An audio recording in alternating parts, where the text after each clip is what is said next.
Привет, YouTube! И это рубрика «Шах и мат». Рубрика, в которой мы расскажем о том, как Церковь Христова должна относиться к самым щепетильным темам этого мира и о том, как ученики Христа должны себя вести вне зависимости от любых обстоятельств этого мира.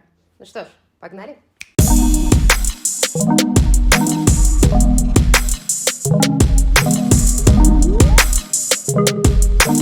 Ребят, кажется, им все-таки нужно на Мальдивы поехать. Во всяком случае, я не знаю, может быть, у тебя было как-то по-другому. Мне он уже не пригодится, слава богу, но пригодится другим разным людям. Мы кайфуем от этого времени, да?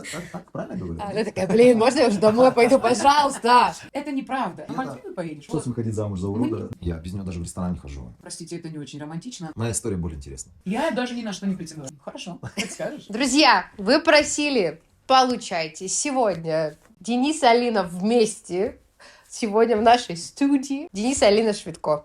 У нас есть Денис Кальвинист, который рассказывал про семью и отношения. Есть Алина, чью позицию мы сегодня узнаем вообще, что О она... семье? Да, что она думает Окей. о семье. Конечно же, первый вопрос, который, может быть, в заблуждение людей вводит. Вы все-таки партнеры или все-таки у нас патриархат, главенство мужчины? Как это вообще у вас работает? Расскажите-ка. У нас библейские устои, у нас нет патриархата, у нас нет каких-то словечек вот этих. У нас есть библейские традиционные устои. Муж глава жены, он покоряется Христу.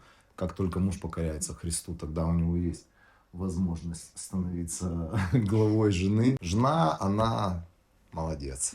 Жена, молодец. Да, жена молодец. На самом деле, библейская истина, библейская традиция. Мужчина — это человек, который принимает окончательные решения всегда. Но о важных решениях нормальный, здравомыслящий мужчина будет всегда советоваться со своей женой. Он всегда будет прислушиваться к мнению, но Богом заложено так, что окончательное решение должен принимать мужчина. Особенно в какие-то трудные жизненные ситуации, важные решения. Это все всегда стоит за мужем. Это его ответственность. Вот. Но когда мы в смирении пред Богом ходим, когда мы любим Бога, когда мы покоряемся Богу, в конечном итоге мы становимся тандемом. Мы дополняем друг друга, и мы становимся продолжением друг друга. И вот эта вот дележка, кто главнее, кто важнее, она...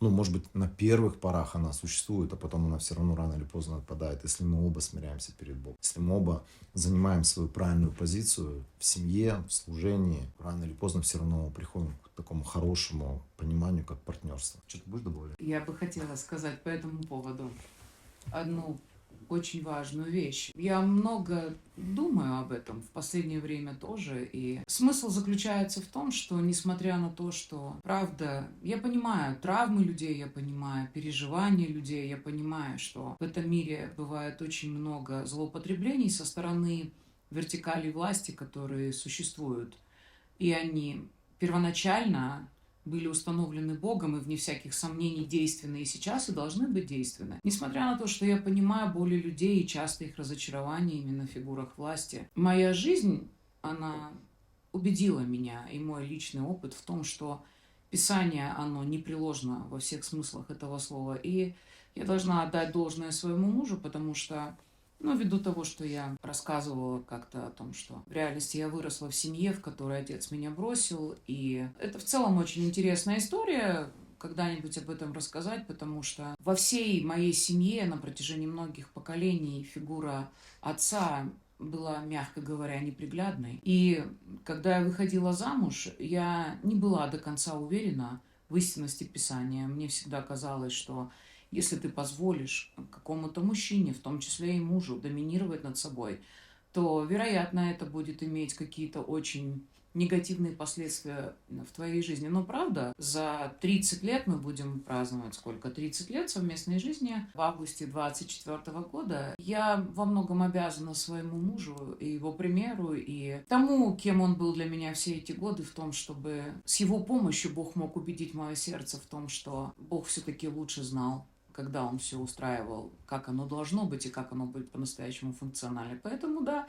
несмотря на то, что человек я весьма деятельный, и да, я верю воистину в различные проявления женского служения, и я очень люблю женщин и признаю за ними таланты и огромное мужество, которое часто даже превосходит, может быть, мужество мужчин, но Это правда, что Бог знает лучше. А вот, кстати, тебе зададим вопрос. Вот Денис нам рассказывал о том, что он верит, что ты была одна единственная, Богом приготовленная, и никого вообще в жизни другого варианта он даже не рассматривает. Как ты относишься к этому вопросу? Но я не до такой степени кальвинист, как Денис, я вас уверяю. Денис Вот, и для кальвинист. меня, наверное, в целом я имею такую тенденцию понимать какие-то общие библейские вещи. Я сейчас объясню. Я не верю, что ты можешь пропустить какой-то Божий план в плане того, что ощущение, что у тебя есть только один человек, с которым ты просто обязан связать свою судьбу, где-нибудь его найти. А что если этот человек никогда не родится, потому что так выберут родители этого ребенка, которые его зачали, но не дали ему родиться? Что если Тоже этот отчасти человек кальвинист. никогда не родился? Что если этот человек никогда не услышал Христа? Должно ли это нас ввергать в какую-то пучину просто бесконечных сомнений и страхов? Я правда не держусь такой теории, при всем уважении к тем людям, которые держатся, включая, вероятно, моего мужа. Вот. Я-то свое нашел, мне что держать. Но я просто верю, что весь христианский мир, я вообще не говорю о брак с неверующим, это просто нонсенс. Но я думаю, что основная вещь, которой должны держаться христиане, в реальности даже весь христианский мир, он по сути делится на две категории людей. Люди, которые следуют Писанию для того, чтобы все больше и больше последовать за ним и посвящать свою жизнь Христу, и другая половина, которая изучать Писание исключительно для противоположных целей. Найти для себя какие-то лазейки для того, чтобы быть как можно менее послушным Слову Божьему. Вот я просто вдохновляю людей, независимо от того, хотят они верить в то, что это должен быть какой-то один исключительный человек. Я знавала людей, которые даже от Бога требуют определенные цвет глаз, и там у них есть очень специфические характеристики. Я не буду это оспаривать, но хотела бы просто вдохновить людей держаться простого принципа и иметь дело только с людьми, которые изучают Писание для того, чтобы больше любить Иисуса и больше следовать за Христом. Приблизительно вот так. К вопросу твоему первому прочитаю местописание одно. Подчиняйтесь друг другу из страха перед Христом. То есть, когда он говорит о семье здесь, он обращается и к мужу, и к жене, и говорит, подчиняйтесь друг другу. То есть, здесь уже заложен определенный божественный принцип, что семья – это прежде всего способность друг друга слышать, друг другу прислушиваться, друг перед другом смиряться, выбирать даже не свое, а выбирать то, что будет и для твоего партнера, и, соответственно, для всей семьи лучше, чем твое собственное желание или твое собственное мнение. Дальше. Вы, жены, подчиняйтесь вашим мужьям, как Господу, ведь муж глава своей жене, и как и Христос глава и Спаситель церкви своего тела. И как церковь подчиняется Христу, так и жены должны во всем подчиняться своим мужьям. А вы, мужья, любите ваших жен так, как Христос полюбил свою церковь. Он самого себя отдал за нее, чтобы сделать ее святой, очистив ее водным омовением через слово, чтобы ему поставить ее перед собой, как славную церковь, не имеющую пятна или порока или чего-то подобного, чтобы она была святой, непорочной. И дальше. Точно так и мужья должны любить своих жен, любить как свое собственное тело. Тот, кто любит свою жену, любит самого себя. И дальше еще последний стих. Ведь нет такого человека, кто бы ненавидел свое тело, но каждый питает свое тело и заботится о нем. Так и Христос заботится о церкви. Отношения мужа и жены, они очень интересные. Мужчины, они, конечно, цепляются, многие цепляются за то, что жена должна покоряться, жена должна то, жена должна это, все там. Должна? Что Да. ты должна? Но когда ты А что разбираешь, делать, если должна? когда ты разбираешь как мужчина, и ты понимаешь, что ты гораздо больше должен. Здесь ты должен, Писание говорит, питать, заботиться, греть, соответственно. То есть это ответственность гигантская, которая возложена на мужа. Это его ответственность. Во что она будет одета, как она будет выглядеть, а будет ли она у тебя Дырявая футболка. нормально питаться, да, то есть будет ли она по-настоящему иметь достойную жизнь. Это все ответственность мужчины. И когда мужчина занимает свою позицию, когда мужчина находится в той позиции, которую Бог для него приготовил, не просто там я глава, там, это, знаете, что такое монстр семейный. Тоталитарный Да, режим. тоталитарный режим устроил, все от него что-то требует. А когда он занимает правильную позицию, он покоряется Христу, он делает по отношению к жене свою часть, то тогда я уверен, что женщине очень легко смиряться перед таким мужчиной, покоряться такому мужчине. Я правильно говорю? Легко покоряться? Вообще, в целом, я открою такой небольшой секрет. В связи с моим служением, призванием и родом деятельности, в частности, потому что я еще и переводчик нормальный, Да, мне довелось встречать очень много различных служителей в моей жизни. Просто прекрасных, потрясающих людей иногда очень разных. И честно скажу, мне не всегда прямо нужно до такой степени вслушиваться в проповеди какого-то человека, хотя это, конечно, полезно и нужно делать. Но мне иногда достаточно посмотреть на жену того или иного служителя, который себя определенным образом позиционирует. И правда, глядя на жену того или иного мужчины, я, конечно, понимаю, что есть много всяких разных исключений, и нельзя загребать всех под одну гребенку, но правда это бывает иногда очень познавательно. Просто посмотреть на жен тех или иных людей. В чем познавательность? Потому что мне попадались женщины, мягко говоря, немного испуганные, очень неуверенные в себе, женщины, которые как будто бы всего боятся и опасаются. Да, можно использовать такое прямо жесткое слово, как забитые, да, женщина, которая не может решить, когда ты с ней ходишь где-нибудь в супермаркете, какой ей пиджак купить без совета ее мужа, это, конечно, впечатляет. И когда ты видишь женщину, которая плещет радостью, плещет идеями, желаниями что-то делать для Христа, женщина, которая в целом выглядит очень счастливой. Это, вне всяких сомнений, огромный комплимент ее мужу, даже если тебе еще не довелось послушать какие-нибудь его прекрасные проповеди. Почему вы думаете, вот в Писании написано: жены, вы подчиняйтесь, а мужья вы любите? Это что, какая-то ахиллесова пята мужчины и женщины? Почему именно так? Почему не наоборот? Как раз таки заложен порядок, Божий порядок в семье. То есть отношение мужчины к женщине, то есть любовь, это же не просто слова, ой, там люблю, люблю, люблю и ничего не делаю. И неважно, она там умирает с голоду или, например, ей там негде жить и не во что одеться, и она в постоянной какой-то нужде, у нее забота о детях, у нее забота о том, как накормить, где деньги взять. Это вообще не любовь. То есть Бог прописал здесь практично очень, Он прописал мужчине его отношения, любить. Любовь, она проявляется в конкретных поступках, в конкретных делах. Там, в первом послании Петра там очень четко написано, чтобы он относился к ней, как правильно к ней относиться эмоционально. То есть это нежный сосуд, немощный сосуд. О, Да, это человек, которого, если возможно носить на руках, носи на руках. Но главное не разбей, не урони, не разбей. Это отношение эмоциональное. То есть ты не срываешь злость, это не какая-то там девочка для битья, там, когда у тебя что-то не получается, машина сломалась, жену отлупил, там, я не знаю, что-то пошло не так, там, на нее сорвался, там, этих, как говорят, собак всех спустил. Нет, здесь все прописано очень, очень логично у Бога. Отношение, которое муж практикует к своей жене, оно в поступках, оно в делах. Это не просто слова. Ну, хотя слова тоже необходимы. Если ты не говоришь своей жене, что ты любишь ее, она будет постоянно думать, а любит ли он меня или нет. любишь Нет, ли не ты будет думать.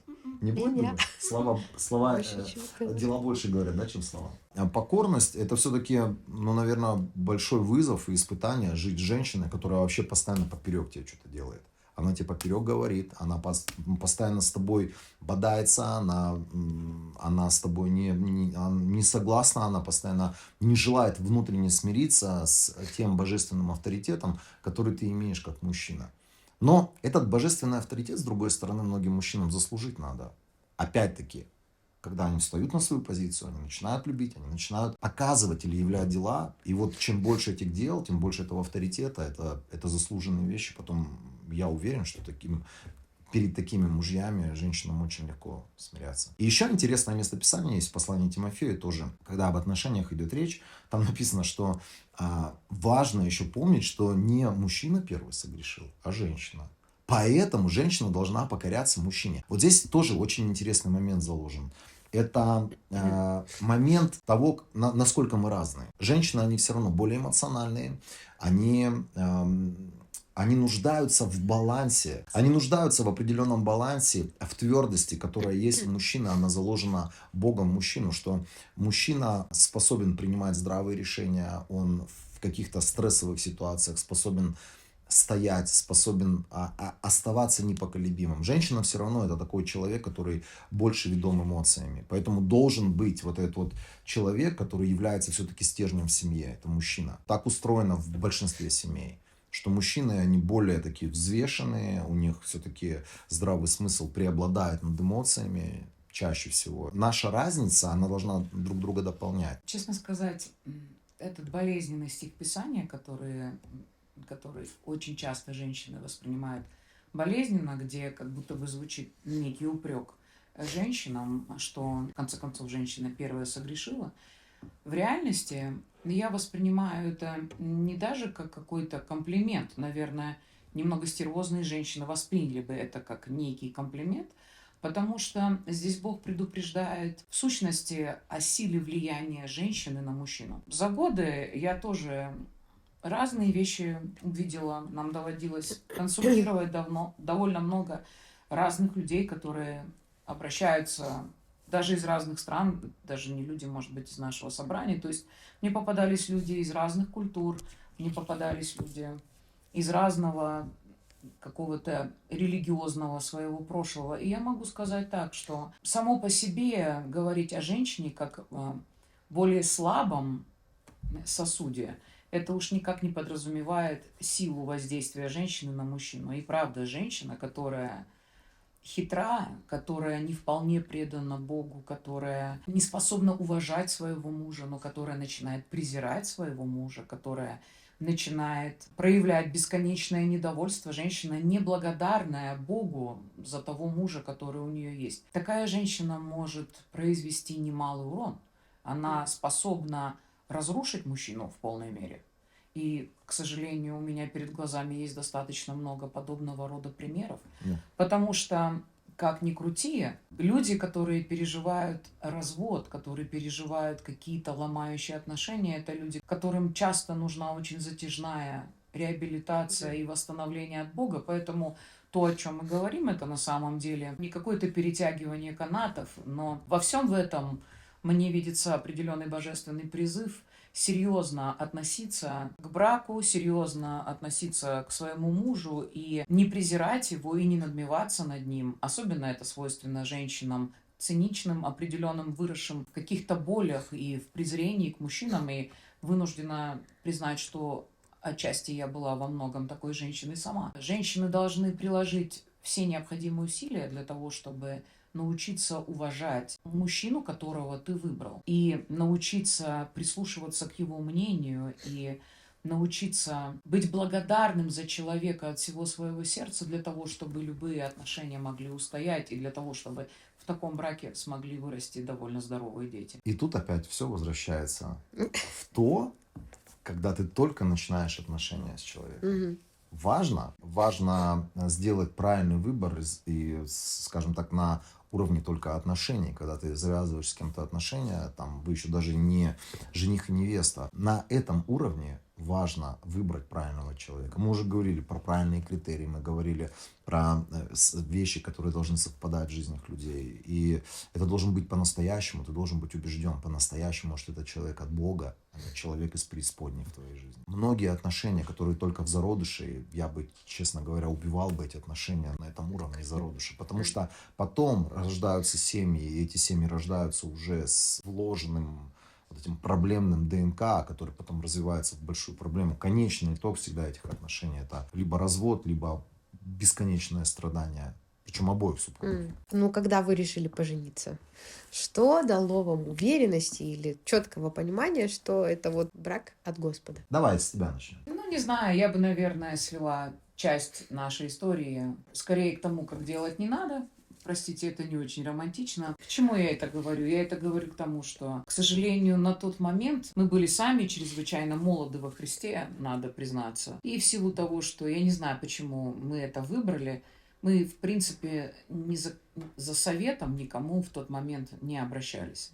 И мы приняли решение жениться в конце мая или в начале июня, да. В конце мая. А поженились уже спустя очень короткое время, в августе. И, честно сказать, я не думаю, что и то, и другое было хоть сколько-нибудь мудрым с нашей стороны. Подожди, ты хочешь сказать, ты пожалела или что? Нет, я не пожалела, но просто я бы хотела... Другим бы не посоветовала. Да, я бы хотела, чтобы люди были гораздо более взвешенными в принятии таких решений. В частности, могу опять-таки про себя все больше. Я была человеком, который вырос в очень дисфункциональной семье. Я рассказывала это вот один раз, мне помнится, о том, что я выросла без отца и без матери. И в реальности я никогда не видела какой-то пример здоровых отношений в браке. Фактически мой муж в этом смысле женился, все, что кота в мешке получила. Потому что женщина, например, которая не проработала в хорошем смысле свои отношения, например, со своим земным отцом, и которая не научилась уважать своего земного отца, во всяком случае не потрудилась пройти какой-то процесс исцеления и прощения, конечно, шансы, что такая женщина потом не будет уважать своего мужа или будет сильно в этом затрудняться, такие шансы очень велики. То есть есть разные моменты, на которые следовало бы обратить внимание. Я бы не хотела, чтобы люди торопились с подобными решениями, я бы не хотела, чтобы люди принимали часто под воздействием, особенно когда речь идет о коротком времени, сильных эмоций, решений ни с кем не посоветовавшись, с важными людьми в своей жизни, которые способны дать им здравый совет, я бы никому не посоветовала это так делать. И еще одну вещь могу сказать в плане того, что когда мы женились, правда, это были голодные начала 90-х, я немного старше моего мужа, получается, и я была более, может быть, в каких-то вещах взрослой. Там были разные всякие нюансы. Моя, например, бабушка, которая меня вырастила, она мечтала, что я выйду замуж, обязательно уеду за границу.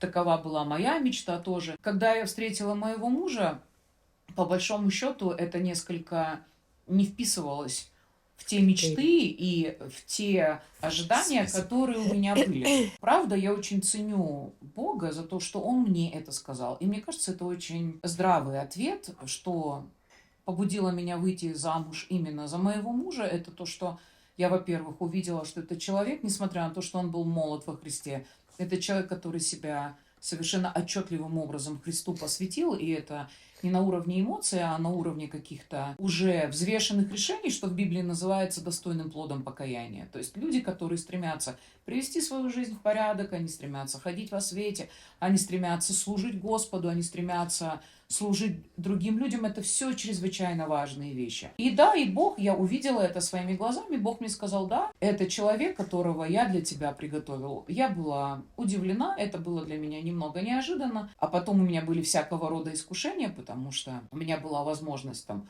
осуществить мечту и уехать в Америку, связать свою жизнь с кем-то необычайно красивым, богатым, успешным, переехать в Москву и сделать то, и сделать все. Я просто еще хочу сказать, что тоже есть очень прикольный урок. Воля Божья, она не всегда выглядит какой-то приз завернутый. Вы поймите меня правильно, я просто общаюсь с достаточным количеством молодых женщин. И им кажется, что единственный достойный их человек обязательно должен быть принцем на белом коне, но не на белом коне, желательно на каком-нибудь белом навороченном Мерсе. Это люди, у которых должно быть и то, и сё, и даже цвет глаз.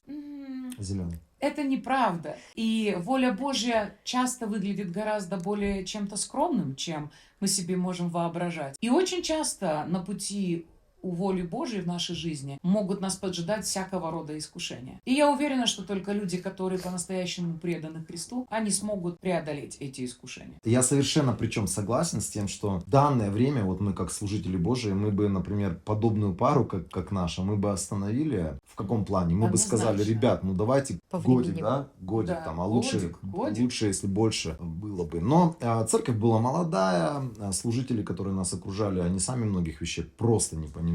И они искренне верили, что если христианская семья создается, она никогда в жизни не разведется. И потом, когда уже вот посыпался вот этот момент там, огромного количества разводов, у людей шок. Но потом ты начинаешь со временем понимать, что изначально эти отношения были просто безбожные. То есть строили семьи, которые... Ну, или на очень слабом основании, конечно. Скорее надо было дать время этим отношениям, чтобы они на уровне зачаточном как-то рассыпались. Как Алина хорошо подметила, мы были люди очень посвященные. То есть это был гигантский плюс. На всех минусах это был просто один сплошной плюс. Были людьми, которые для себя выбрали путь, и мы понимали, что мы хотим заключить брак и вместе двигаться по этому пути. Это было понятно, это было ясно. Я понимал, что она сделала это решение. Это было видно по мне. Я полностью отвернулся от мира, она отвернулась от мира. Мы были готовы на край земли идти и делать для Христа. Не ради денег, не ради какой-то выгоды. Мы были готовы вместе горы для Христа переворачивать. Конечно, мне было, когда я делал предложение, мне было 18 лет. То есть мы поженились, мне вот-вот только исполнилось полтора месяца, как исполнилось. Отчаянно. 19 лет. Ей был 21 год. То есть я был верующий буквально с октября, то есть вот по август, там, 7 месяцев, ну, чуть больше, там, 9 месяцев, наверное. Мы очень быстро все решения приняли, мы очень быстро к этому пришли. Вот. И потом уже на своей шкуре мы проходили определенные трудности, которые нам приходилось преодолевать. Мы уже вместе преодолевали. Но если бы мы были правильно подготовлены к браку, в принципе, эти трудности мы бы на изи прошли. Но нам приходилось самим преодолевать, нам приходилось тернистым путем идти. Не то, что там было что-то такое совершенно страшное, но это были трудные реально какие-то моменты, которые мы не знали, как пройти, как преодолеть, как это должно случиться. Мы думали, главное там молиться, главное то, главное все. Но на самом деле важно и наставление, важно понимание из Писания, важно понимание тех же самых ролей, позиций, которые тебе спокойно бы могли донести какие-то люди, которые могут тебе подсказать. Но это, наверное, проблема вообще всего вот движения в 90-х, когда все только начиналось, церкви вот такущие, там служители полгода верующие, они там с мечом наперевес носились, они знали, как все надо делать. Молодые семьи или там выходцы из мира, которые странные отношения имели, семейные пары, они назидали там какие-то новые молодые семьи, хотя сами вообще не понимали, как правильно строить семью. Что нам помогло и что нас спасло, мы четко понимали, мы призваны Богом, мы посвящены Богу, мы призваны друг для друга, мы подходим друг к другу. Нам очень нравилось проводить духовное время, душевное время, физическое время. Многие вещи вот из того, что сейчас перечислил, это спасло нас. То есть наше посвящение и вот это вот желание все равно до конца идти за Христом и смиряться перед Христом, смиряться перед Его планами, перед Его волей. И даже если были какие-то трудности, мы преодолевали благодаря вот этому посвящению, которое как стержень было в наших отношениях. Ну, здесь еще, конечно, нужно отдать должное. Во-первых, это бред, что брак каких-то людей может быть идеальным. То есть в любом случае я уверена, что людей хорошо подготовиться к браку, но ты в любом случае не можешь предусмотреть многие моменты.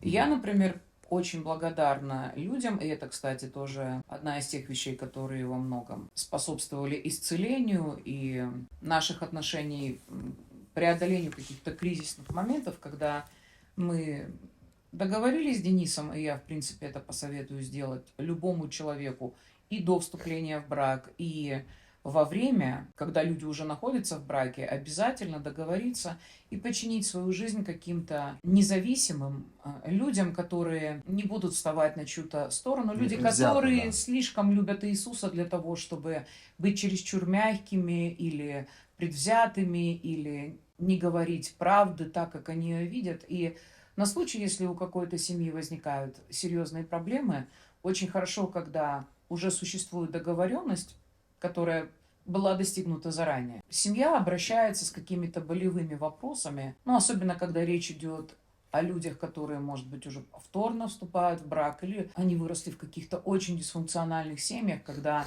разные моменты могут выстрелить, то есть есть какой-то определенный негативный багаж.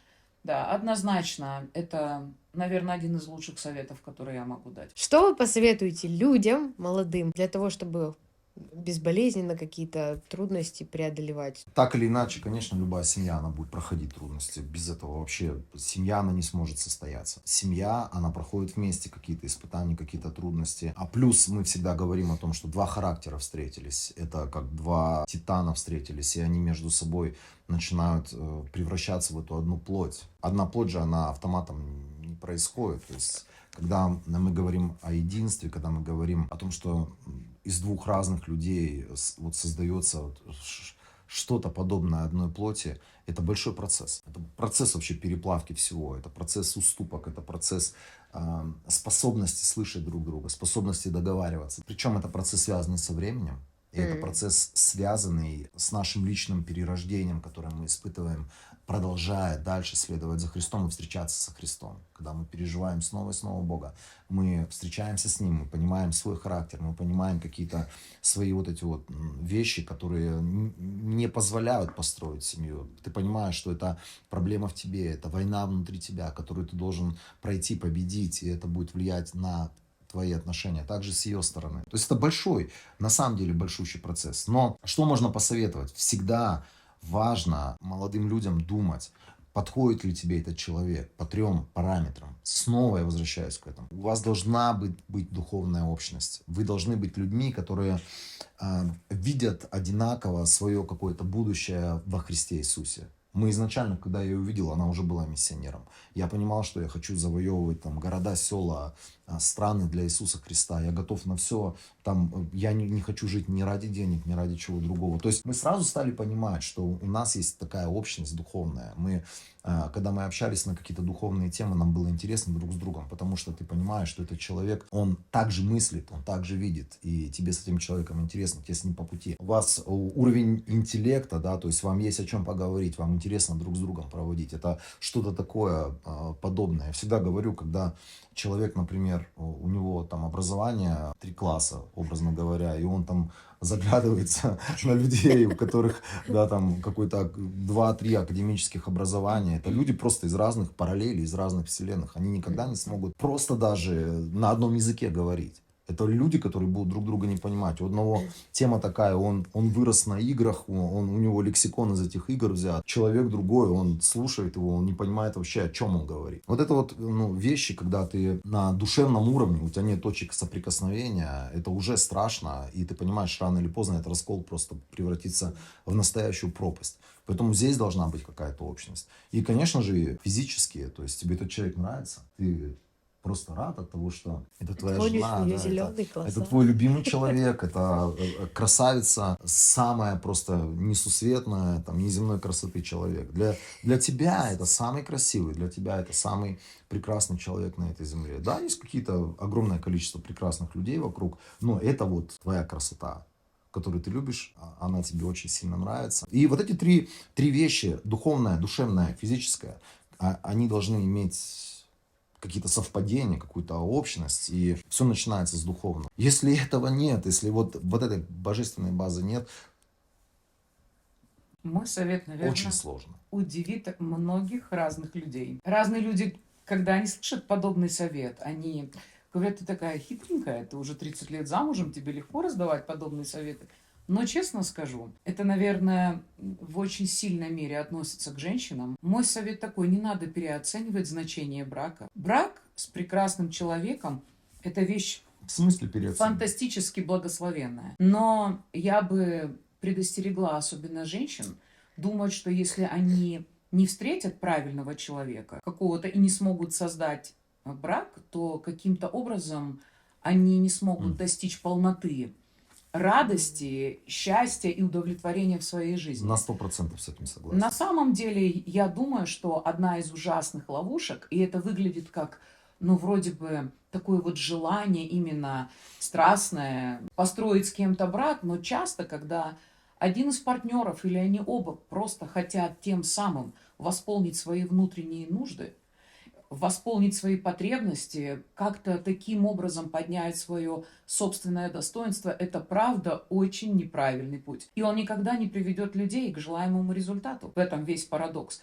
Я имею в виду здоровые отношения. Они могут приносить очень много исцеления, они могут приносить какой-то правильной жизненной уверенности, но с этим нужно быть очень осторожным, потому что когда тебе попадается вампир, который хочет из тебя высосать все на свете, такие отношения, они по своей сути тоже будут обречены. И поэтому я всегда хотела бы вдохновлять и мужчин, но особенно женщин, чтобы женщины не теряли время, не имели бы просто каких-то вот таких романтических, я бы сказала, по-дурацки наивных, каких-то идей о браке, что только когда вот это произойдет, тогда жизнь по-настоящему начнется. Это ужасная глупость, честно сказать. И я хотела бы вдохновить женщин жить прекрасной, полноценной жизнью со Христом и быть полезными, и быть полноценными в разных сферах жизни и добиваться каких-то прекрасных результатов, которые бы давали им осознание, насколько они талантливы, насколько они способны, насколько они плодоносны. Знаете, это бы, наверное, тоже очень сильно уберегло многих женщин, потому что я это очень коротко резюмировала тем, что стоит вступать в брак только с тем человеком, который, мы понимаем, хочет возрастать в своем посвящении Христу и в любви к Слову Божьему.